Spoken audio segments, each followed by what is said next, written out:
Muy buenas tardes, queridos hermanos y hermanas. Bienvenidos a la exposición de las Sagradas Escrituras. Estamos reflexionando en el Evangelio según San Marcos y estamos en el capítulo 8, terminando con una sección en la cual Cristo ha demostrado que los gentiles, que todas las personas que no son parte del pueblo judío y que están alejados de los pactos de la promesa, sin Dios y sin esperanza, también son imagen y semejanza de Dios.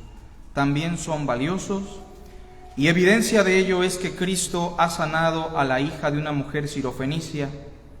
Evidencia de ello es que Cristo también sanó a un sordomudo, y para que no quede duda, Cristo hará un milagro como lo hizo con los judíos, pero ahora con los gentiles, multiplicando los alimentos y alimentando a una multitud hambrienta por la palabra de Dios, pero que también necesitaba el alimento físico. Así que no nos queda duda que para Dios cada ser humano es valioso.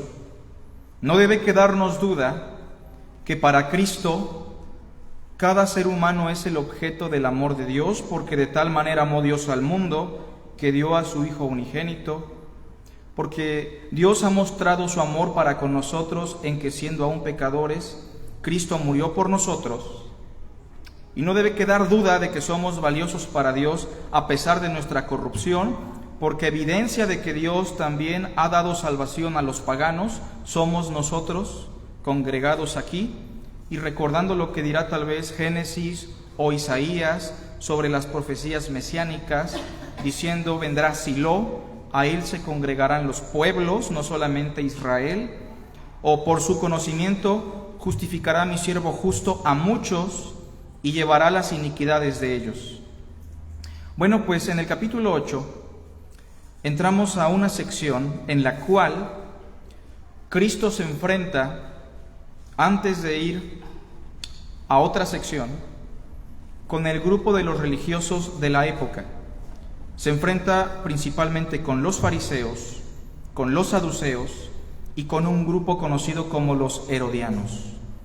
Hoy nosotros vivimos en una época en la cual, por una parte, el cristianismo es muy liviano, somos muy distraídos, muy descuidados de las cosas que son realmente fundamentales, pero a la par vivimos en tiempos en los cuales el peligro no solamente es palpable en los asuntos bélicos o sociales, sino que a los niveles espirituales hay agrupaciones, hay movimientos, hay sectas que promueven una doctrina o enseñanzas que son nocivas para la vida del cristiano. Pero lo más lamentable es que el cristiano se ha convertido en parte de esa contaminación por su negligencia, por su distracción y por su falta de interés. Muchos de nosotros hemos salido de contextos en los cuales hemos sido manipulados, hemos sido influenciados con doctrina nociva y muchas veces llegamos a la conclusión de que fuimos las víctimas. Pero sí queremos enfatizar algo: todos somos responsables. Todos somos responsables, y Cristo de antemano nos dijo: guardaos de los falsos profetas. Las Escrituras de antemano nos dicen: examinadlo todo, retened lo bueno. De manera que los profetas hablen 1, 2 o 3 y los demás examinen. Y Cristo en esta porción del capítulo 8 de Marcos nos hará una advertencia que no debemos pasar por alto. Capítulo 8, versículo 11 al versículo 21. Vinieron entonces los fariseos y comenzaron a discutir con él, pidiéndole señal del cielo para tentarle. Esto es el colmo, porque Cristo en Marcos se nos presenta como un siervo que, a diferencia de los otros evangelios, hace muchísimos milagros. Expulsa demonios, sana enfermos, hace maravillas que nunca antes fueron vistas, y es el colmo que la élite religiosa le pida señal del cielo. ¿Qué más quieren? ¿Qué más exigen si delante de ellos está la señal más grande de Dios, que es la encarnación del Hijo de Dios? Cristo les dirá en el contexto de Juan: destruyan este templo y en 3 días lo levantaré. Esa es la gran señal a la que debemos apelar y en la cual debemos cimentar nuestra fe. Que el templo fue destruido y fue levantado al 3er día, que Cristo murió y resucitó. Pero los fariseos, que eran una secta judía ortodoxa con sana doctrina hasta cierto punto, estaban pidiéndole a Jesús señal del cielo con una mala motivación, porque el texto termina diciendo para tentarle. La idea es que lo quieren desacreditar, porque ellos no tienen un corazón honesto. Ellos de antemano han decidido no ver con sus propios ojos lo que Dios está haciendo a través del Mesías. Verso 12. Y gimiendo en su espíritu. Esto está representando por una parte el dolor, la tristeza que existe en el corazón de Cristo por ver la dureza de estas personas. Les dijo: ¿por qué pide señal esta generación? En los otros evangelios le llamará esta generación mala y perversa. De cierto os digo que no se dará señal a esta generación. El juicio de Dios a través del Mesías siempre se expresa dejando a las personas secas, cortas y sin el pleno conocimiento. Por eso les hablaba por parábolas, porque teniendo ojos no querían ver, porque teniendo oídos no querían oír, y no hay peor ciego que el que no quiere ver. Así que Cristo manifiesta su juicio no dándoles explicaciones, no dándoles señales. Así que a esta generación, dirá en el verso 12, no se le dará señal alguna. Verso 13, y dejándolos volvió a entrar en la barca y se fue a la otra ribera. Versículo 14. Habían olvidado de traer pan y no tenían sino un pan consigo en la barca. ¿Era eso algún problema? ¿Representaba eso un obstáculo en la labor del Mesías? ¿Representaba eso un problema para los discípulos? Claro que no, porque en el capítulo 6 Cristo ya alimentó a una gran multitud y apenas en el capítulo 8 se nos acaba de explicar que Cristo alimentó a otra multitud. Así que si se nos olvida el pan, es un descuido mínimo, porque si Cristo va con nosotros, estamos convencidos de que no nos va a faltar nada. Pero en el verso 15, Él les mandó diciendo, todos juntos: mirad, guardaos de la levadura de los fariseos y de la levadura de Herodes. Y discutían entre sí diciendo: es porque no trajimos pan. Los discípulos eran tan torpes como nosotros, que pareciera que solo escucharon: mirad, guardaos de la levadura, y se olvidaron de todo lo demás. Y ellos llegaron a la conclusión de que las palabras de Cristo tienen que ver con el alimento físico y no con cuestiones espirituales. Y muchos de nosotros también somos tan descuidados y torpes que muchas veces al escuchar la voz de Dios nos enfocamos en cosas superfluas y no trascendemos a lo que realmente tiene valor en la palabra de Dios. Y discutían entre sí diciendo: es porque no trajimos pan. Y entendiéndolo Jesús les dijo: ¿qué discutís? ¿Porque no tenéis pan? ¿No entendéis ni comprendéis?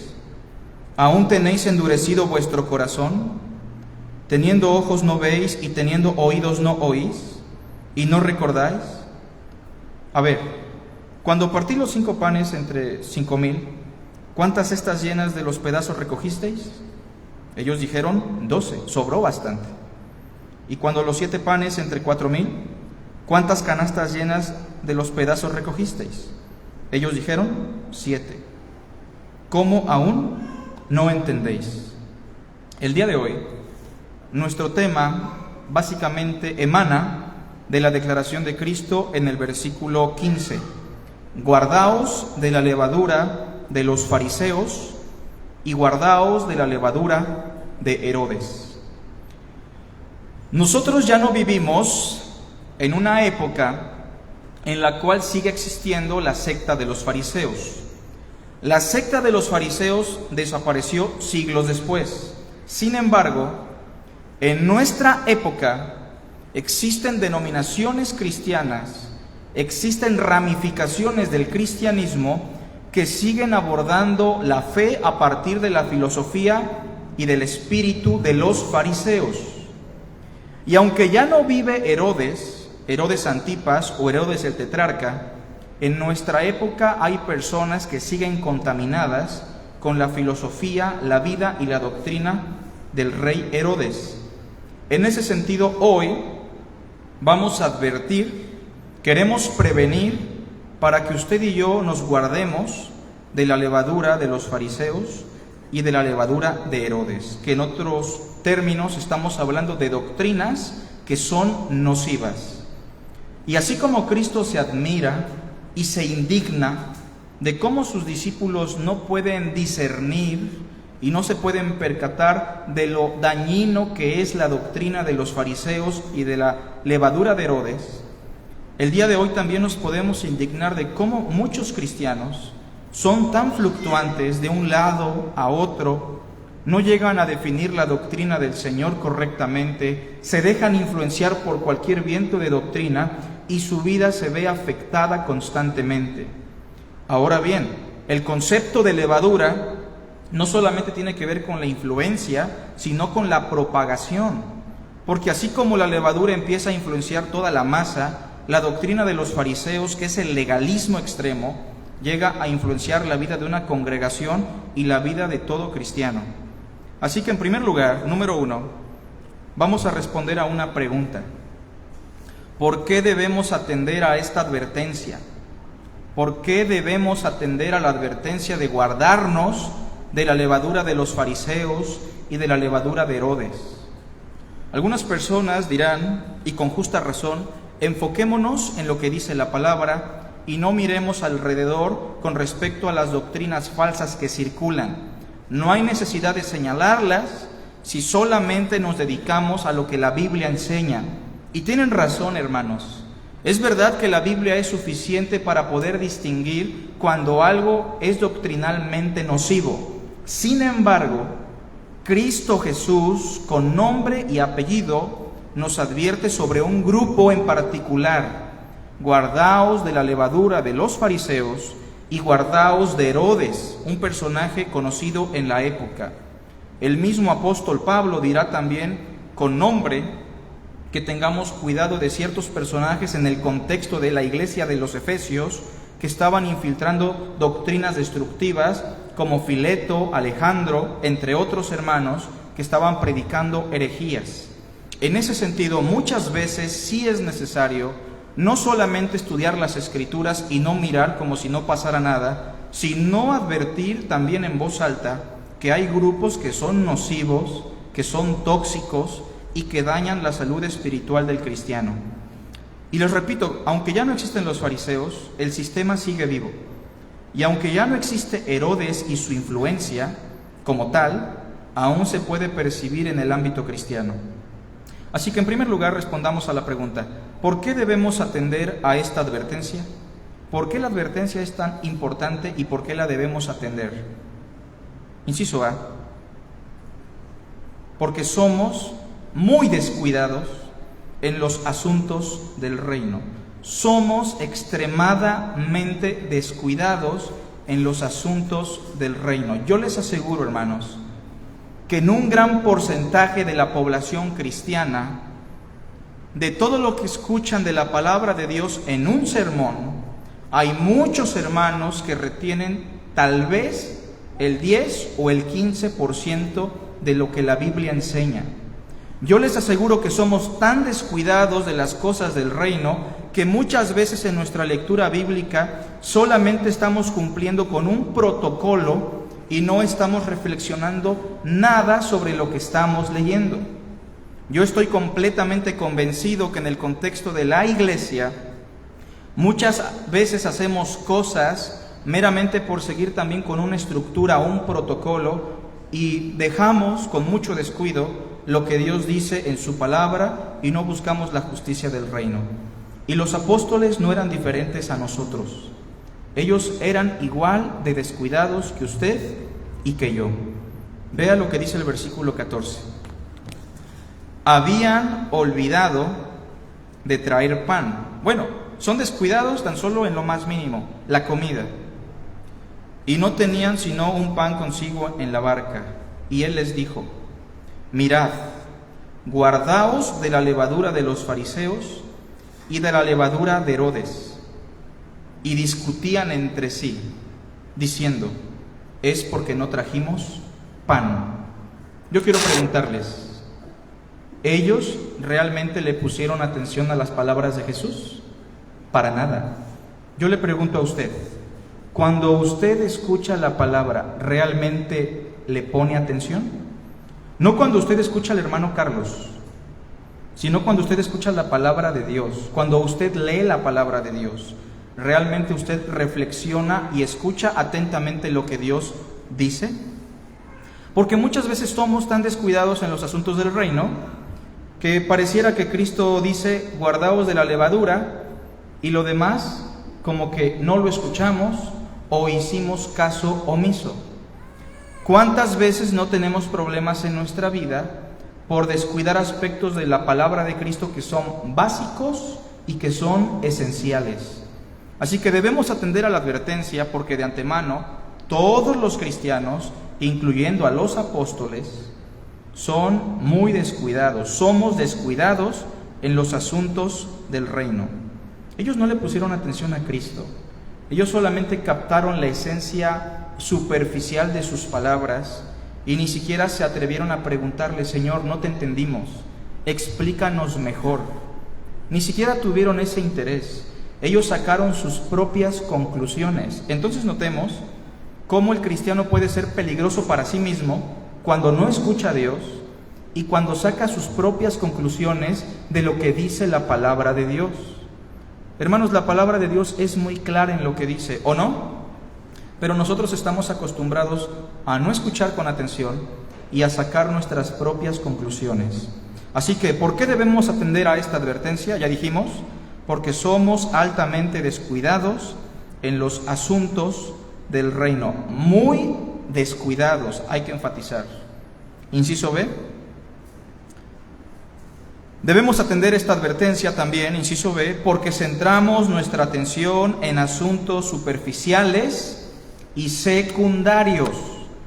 El cristiano es tan torpe, me estoy incluyendo, hermanos, los cristianos somos tan torpes, tan descuidados, tan desatentos, que centramos nuestra atención, cuando la centramos, en cuestiones superficiales, en cuestiones secundarias. Ejemplo de ello es que muchos de nuestros hermanos en el mundo se han dividido en denominaciones por cuestiones propias de una vestimenta. No estoy exagerando. Hay denominaciones que creen lo mismo que la otra denominación, pero no se llevan, no se relacionan, porque han centrado su atención en un velito, en una faldita. Algunos hermanos no tienen interacción, relación, porque han centrado su atención solamente en la carne de cerdo, en el vino, en cuestiones que son meramente secundarias. Y me temo que muchas veces, para resolver los problemas de nuestra propia vida, nos centramos en las cuestiones que son superficiales. Recordemos lo que hablábamos en consejería, la dimensión superficial. Y los discípulos son iguales a nosotros, hermanos. Obviamente que tenemos la esperanza de cambiar, de crecer, pero noten lo que dice, hermanos, el versículo 17 en adelante. Entendiéndolo Jesús, o sea, entendiendo que ellos no habían entendido nada ni le pusieron atención, les dijo: ¿qué discutís?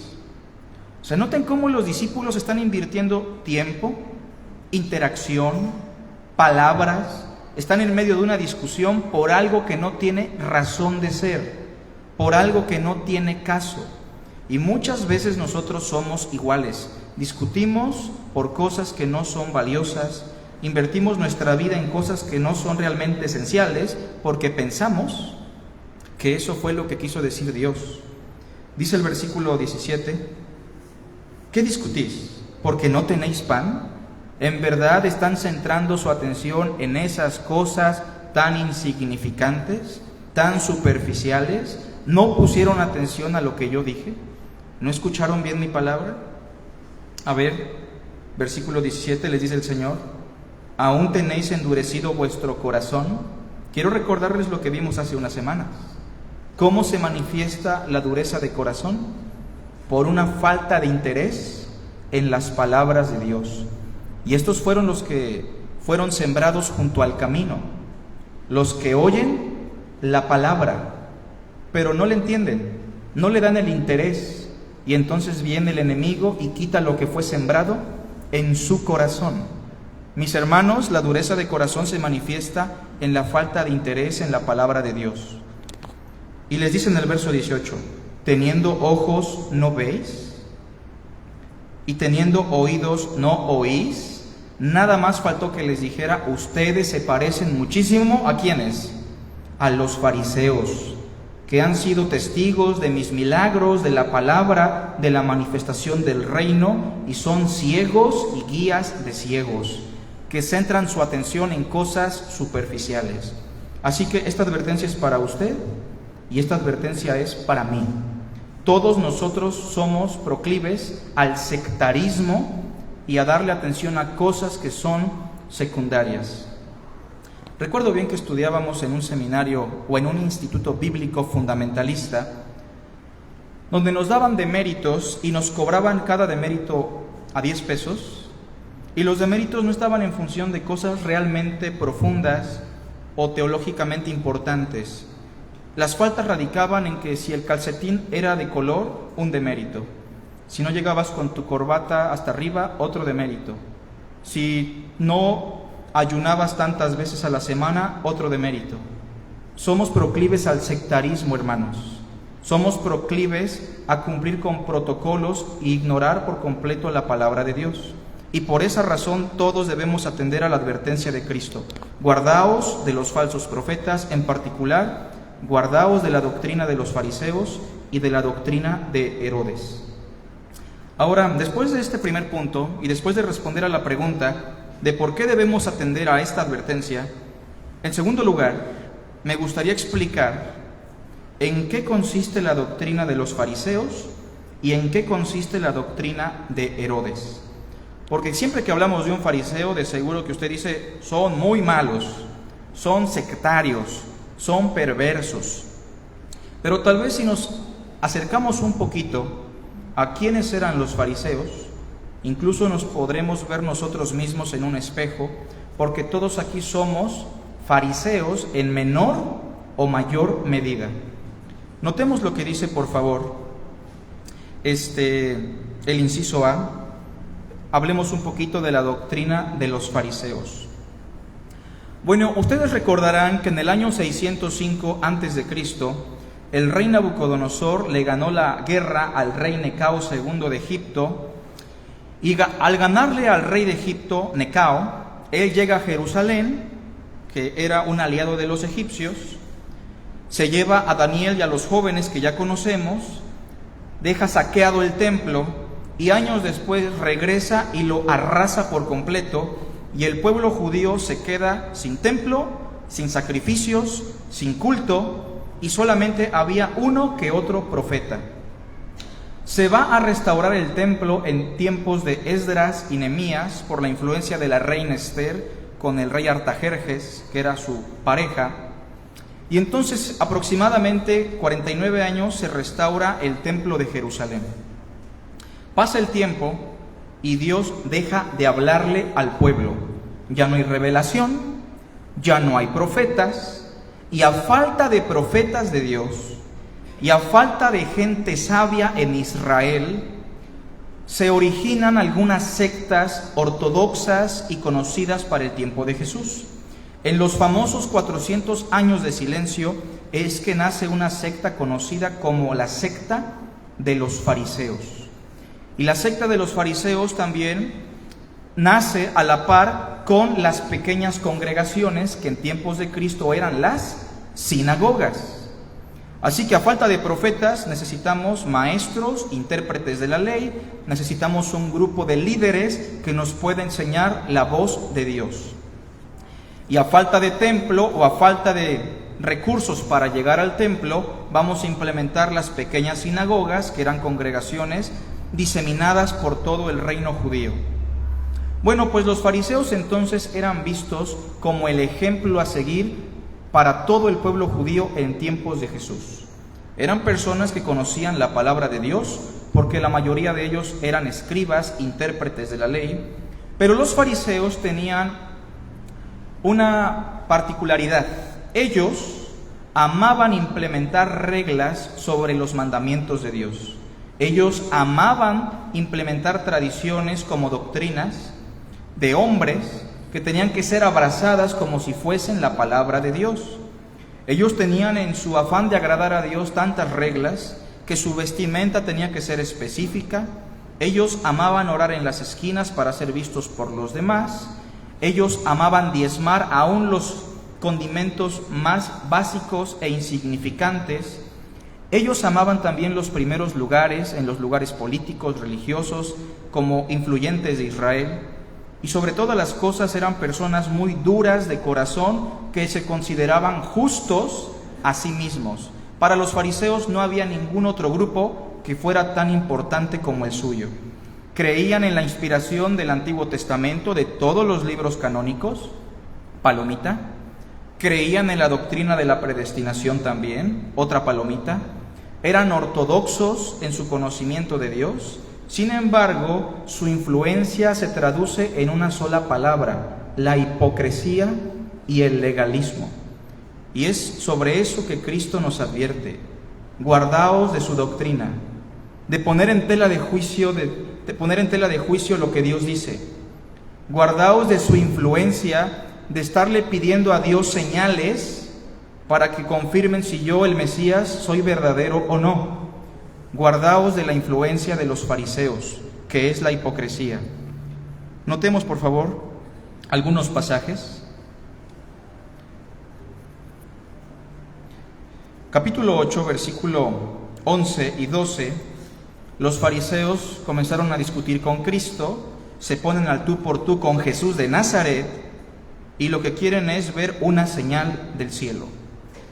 Usted y yo muchas veces somos como los fariseos, o la doctrina de ellos nos está leudando cuando dudamos de Cristo y siempre estamos pidiéndole una señal para hacer algo. Le estamos pidiendo siempre una señal para actuar. Señor, abre puertas, cierra puertas para saber si es tu voluntad. Y a veces somos ciegos y no queremos ver porque Dios nos ha dicho en su palabra lo que tenemos que hacer. Pero si ven conmigo también, en el capítulo 12, versículo 38,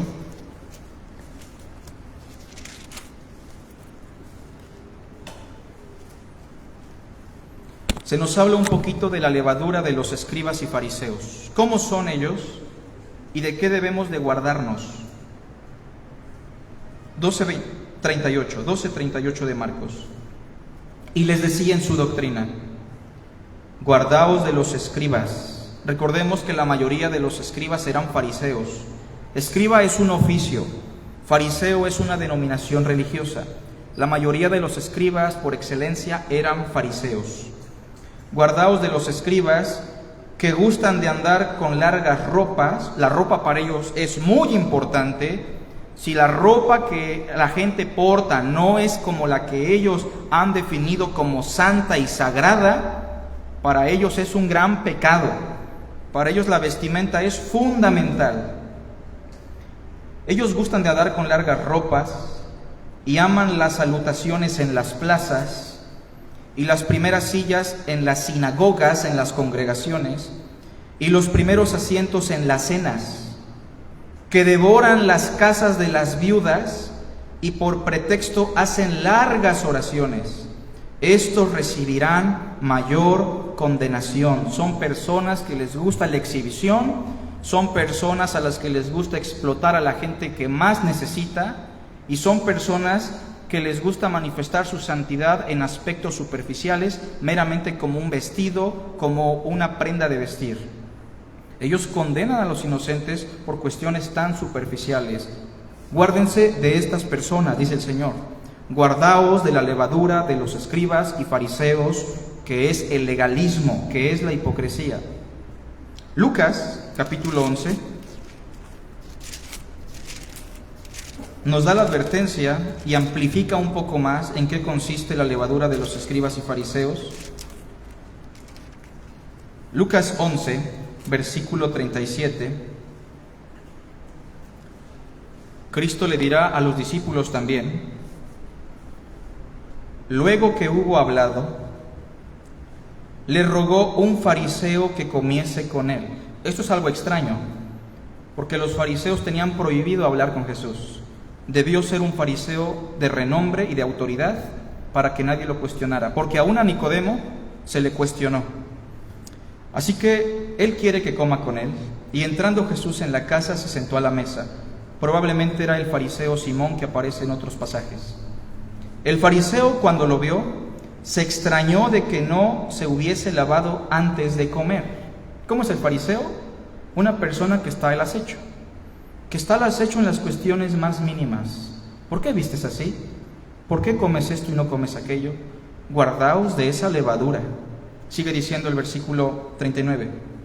Pero el Señor le dijo: ahora bien, vosotros los fariseos limpiáis lo de afuera del vaso y del plato, pero por dentro estáis llenos de rapacidad y de maldad. Son personas superficiales. Les pregunto, hermanos, ¿nosotros en menor o mayor medida somos así también?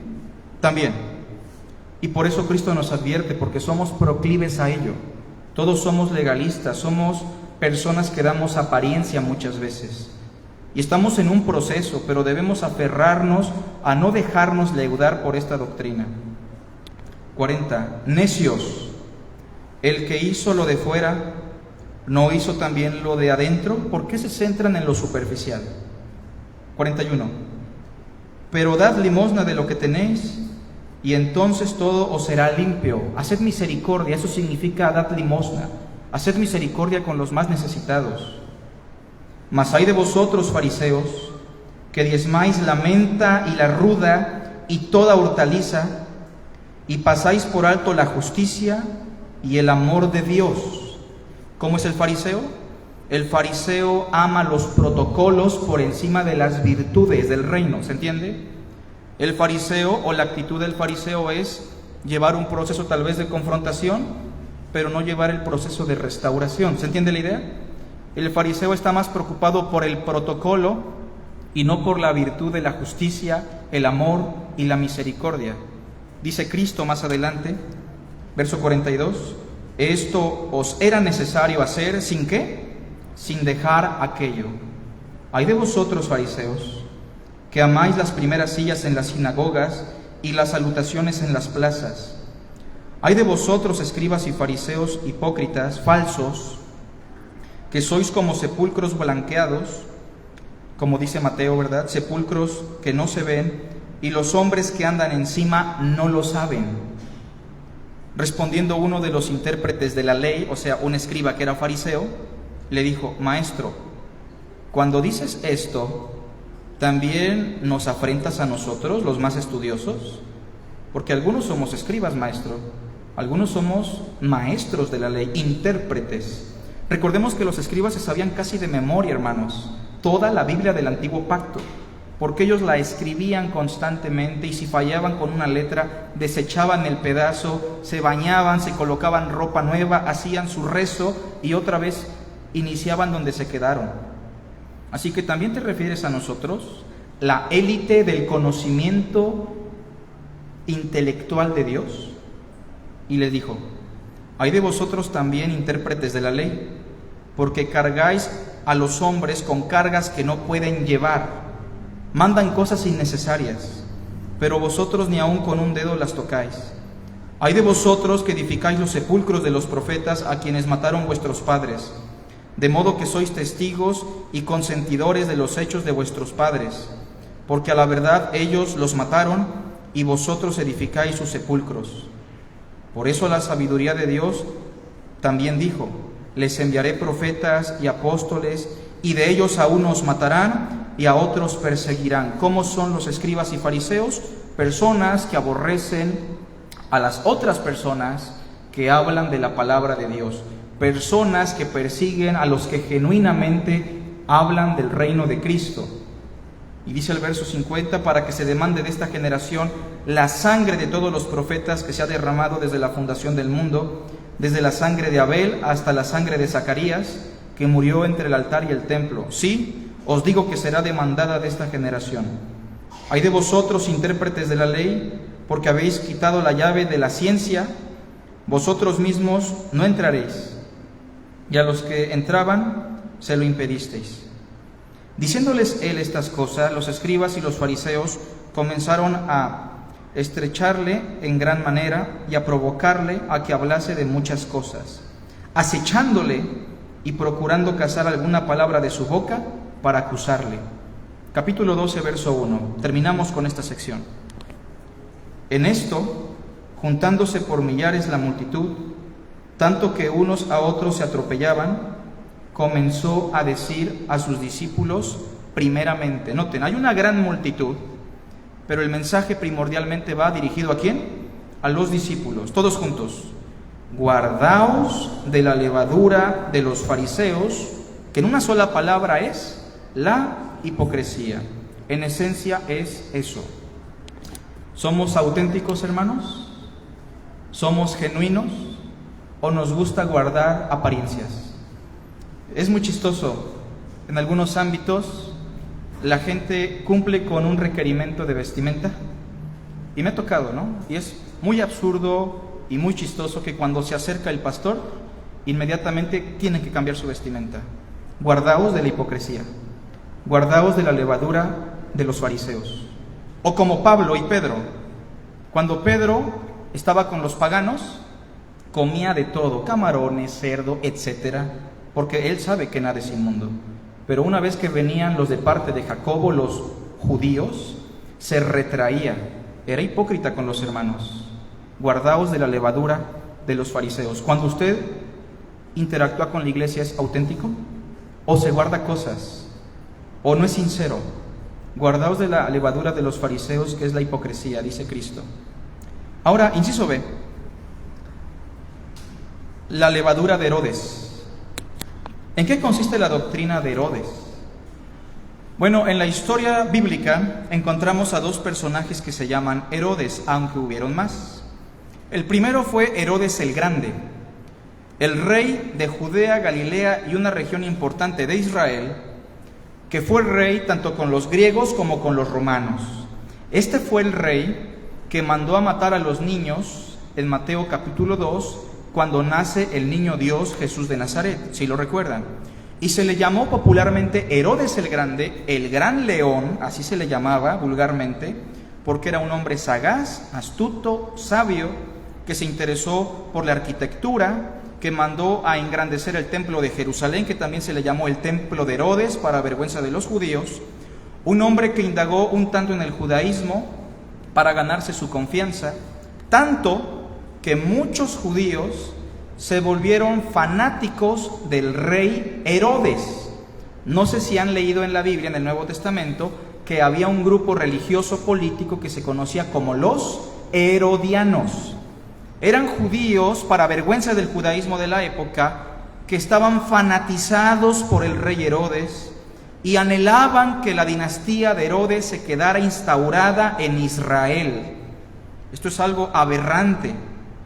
No solamente por esto, sino porque Herodes el Grande era un fornicario, era un perverso, y era más seguro ser un cerdo que ser uno de sus hijos, porque mataba a muchos de sus hijos y a muchas de las personas que conformaban a su familia.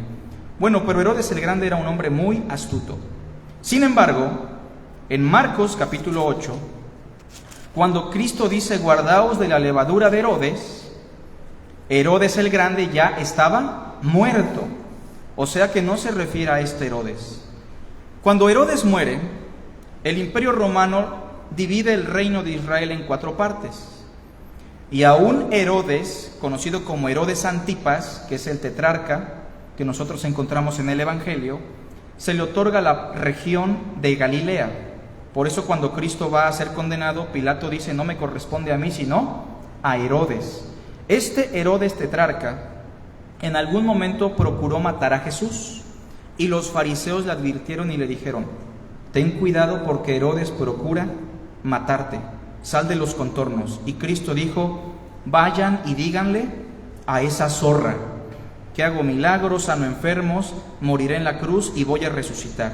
Y Cristo le llama zorra porque está haciendo la comparativa de Herodes Antipas con Herodes el Grande. A su padre le apodaban el león, una persona dentro de lo que cabe perversa, pero muy inteligente, muy astuta, muy sagaz. Pero a Herodes Antipas era una persona torpe, era una persona con poca astucia, con poca inteligencia, dominado por su esposa, que cabe mencionar es el resultado de una relación fornicaria. Así que la levadura de Herodes de alguna manera tiene que ver con todo lo contrario a los fariseos. Si los fariseos representan el legalismo y la hipocresía, Herodes está representando el libertinaje y el descaro pleno. ¿Se entiende la idea? Quiero que noten Marcos, capítulo 6, versículo 14, para que nos demos una idea de cómo era Herodes. Al menos su padre, Herodes el Grande, era una persona perversa pero discreta, ¿se entiende? Pero este es una persona torpe, lo podríamos tachar incluso de muy torpe, porque aparte de ser perverso es descarado, es manipulado por otros, no sabe gobernar, casi lo mata su suegro años atrás. Verso 14, oyó el rey Herodes la fama de Jesús porque su nombre se había hecho notorio, y dijo: Juan el Bautista ha resucitado de los muertos, y por eso actúan en él estos poderes. Otros decían: es Elías, y otros decían: es un profeta, o alguno de los profetas. Al oír esto, Herodes Antipas, obviamente, el hijo, dijo: este es Juan el que yo decapité, que ha resucitado de los muertos. Porque el mismo Herodes había enviado y prendido a Juan, y la había encadenado en la cárcel por causa de Herodías, mujer de Felipe, su hermano, pues la había tomado por mujer. ¿En qué consiste la levadura de Herodes? Pues si Herodes era un hombre perverso, tiene que ver con la perversidad. Pero Herodes en algún momento visita a su hermano Herodes Felipe, le quita a su mujer Herodías, desecha a su mujer que tenía en ese momento y empieza a cometer un acto de adulterio y fornicación. Guardaos de la levadura de Herodes, que es el libertinaje y el descaro, a pesar y a sabiendas de que Dios quiere otra cosa. En el cristianismo tanto puede existir el espíritu farisaico como puede existir el espíritu de Herodes. Notemos también, por favor, lo que dice el versículo 18. Juan decía a Herodes: no es lícito tener la mujer de tu hermano. Herodes sabía que estaba mal, pero con todo descaro, sin despecho, sin escrúpulos, sin la moralidad ni la ética, ni romana ni judía, él sigue aferrado a la fornicación, al adulterio, al libertinaje, aunque en el versículo 19 dice: pero Herodías le acechaba y deseaba matarle y no podía. ¿Por qué? Porque Herodes temía a Juan, sabiendo que era varón justo y santo, y le guardaba a salvo, y oyéndole todos juntos, se quedaba muy perplejo, pero le escuchaba de buena gana. Yo pregunto, ¿Herodes respetaba las cuestiones religiosas? ¿Sí o no? En apariencia sí. ¿Herodes respetaba al profeta de Dios? En apariencia sí. Sabía y temía que este hombre venía de Dios. Pregunta, ¿Herodes escuchaba con atención la palabra? ¿Qué dice ahí? Le escuchaba de buena gana, parece que sí. Guardaos de la levadura de Herodes. Usted puede ser, o yo puedo ser, una persona que participamos del culto, respetamos a la gente de Dios, respetamos las escrituras, pero nuestra vida es tan descarada que ya nos acostumbramos al libertinaje, al desenfreno, y así vivimos nuestra vida, entre comillas, cristiana o piadosa. Y Cristo nos advierte entonces de los dos extremos, el legalismo y el libertinaje. Ahora, la doctrina de Herodes fue tan influyente que los herodianos vivían de manera descarada y aún así seguían viviendo de manera religiosa. Los herodianos incluso amaban al Imperio Romano y deseaban que un Herodes quedara casi como su Mesías. Pero vamos a hacernos una pregunta final para terminar. Número 3. ¿Por qué es tan peligrosa la levadura de los fariseos y la levadura de Herodes? Inciso A. Porque como la levadura nos va contaminando de manera muy silenciosa. La levadura, hermanos, cuando usted la arroja sobre la masa, ¿se escucha? ¿La puede escuchar? No, pero es muy efectiva. Y la doctrina legalista, la doctrina libertina, se puede meter en nuestro corazón poco a poco. Es tan silenciosa que no nos damos cuenta, y cuando nos damos cuenta ya estamos condenando a los inocentes por cosas que realmente no son mandamiento de Dios. Cuando nos damos cuenta ya estamos viviendo en un libertinaje extremo y ni siquiera nos habíamos dado cuenta. Es como una adicción, porque silenciosamente y poco a poco, como la levadura, nos va contaminando. Ejemplo, el fornicario de Corinto. Él está experimentando la levadura de los fariseos o la levadura de Herodes. La levadura de Herodes. Y la iglesia también. Y Pablo les dice al final, límpiense de eso. ¿No saben que un poco de levadura, ¿cómo termina? Leuda toda la masa. Toda la congregación está influenciada por el libertinaje. Pero también tenemos iglesias apostólicas con la levadura de los fariseos. Ejemplo, las iglesias de Galacia. ¿Lo recuerdan? Es necesario circuncidarse para ser salvos. Es necesario guardar la ley de Moisés. Pablo les dice, estoy tan maravillado que se hayan alejado tan pronto del que os llamó por la gracia de Cristo para seguir un evangelio diferente. Ustedes corrían bien, ¿quién les estorbó? Cristo es desplazado muchas veces también por nuestros mandamientos, nuestras tradiciones, nuestra hipocresía. Inciso B, ¿por qué es tan peligrosa la levadura de los fariseos y la levadura de Herodes? Porque como la levadura se propaga por todas partes. Hay una historia de hace unos años donde un pastor le pidió consejo a un grupo pastoral porque los jóvenes de la iglesia todos estaban incurriendo en fornicación. Chicas embarazadas, muchas parejitas de noviazgo a la manera del mundo, sin ninguna protección, sin ningún cuidado, sin ninguna meta, y la iglesia se parecía cada vez más a la iglesia de los corintios. Entonces, uno de los pastores de esta iglesia buscó otras iglesias como apoyo para pedirles consejo de cómo resolver la situación. Cuando las iglesias que iban a apoyar se metieron en el asunto, se dieron cuenta de algo, un patrón curioso, que todos los pastores de esta iglesia venían de un contexto o estaban viviendo en un contexto donde no se le daba mucha atención precisamente al asunto de la fornicación y de la sexualidad.